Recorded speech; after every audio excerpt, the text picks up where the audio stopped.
Welcome back to The Explainer.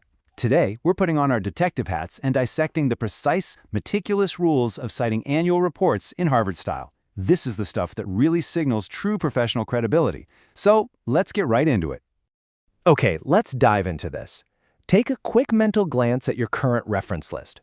Are you actually citing corporate data correctly? Or, are you just throwing a URL and a random date at the page, hoping it sticks?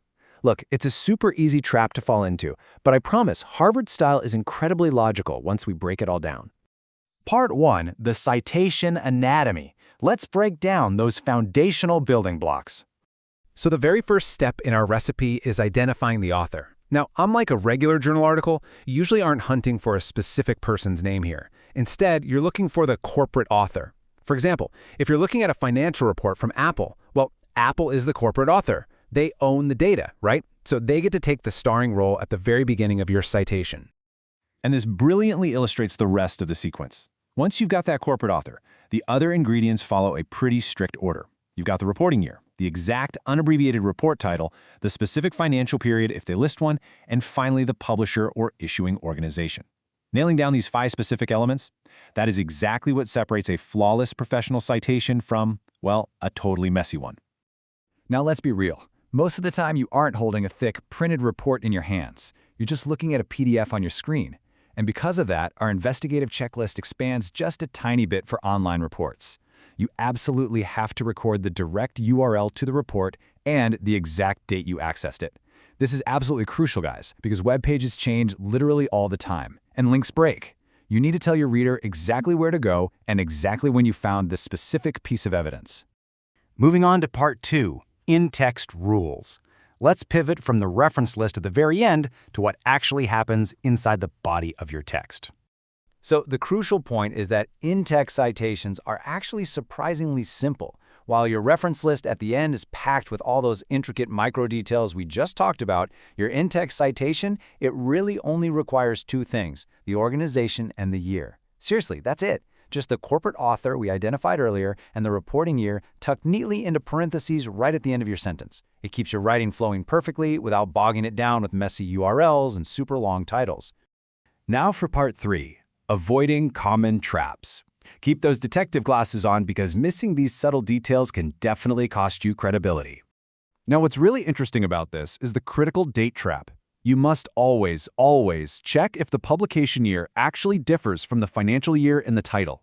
For instance, if a company releases their annual financial results 2023, but it wasn't actually published until March of 2024, you have to cite 2024. Don't just glance at the giant font on the cover and assume the dates match. You've got to look at the fine print to find out when it was actually published. And oh, here is another major pitfall that catches so many of us out, the regulatory database trap. I know a lot of us use massive financial databases to find these reports quickly, but listen closely to this rule. If a report is filed through a regulatory database, you must cite the actual report document itself and not just the landing page of the database. Think of the database like a giant library building. You wouldn't cite the library itself when writing a paper, right? You cite the specific book you read and cite it. So always dig one level deeper and link directly to the source document. Part 4, generating the reference. Let's look at the ultimate shortcut for completing your citation. Let's move to End and see how this builds your final bibliography seamlessly. Your ultimate shortcut is to head over to harvardreferencegenerator.co.uk. This tool can automatically generate a flawless Harvard annual report reference for you in seconds. But, and this is a massive, incredibly important but, there is a prerequisite. You can only use this tool safely after you have manually investigated the cover page and checked the official filing details yourself. The generator brilliantly takes all the busy work out of formatting the italics and the punctuation, but you still have to be the one verifying and providing the correct source data to begin with. Which brings us to our final check. Look at the reference you are building right now. Are your official filing details actually checked? Have you thoroughly verified the corporate author and the real publication year?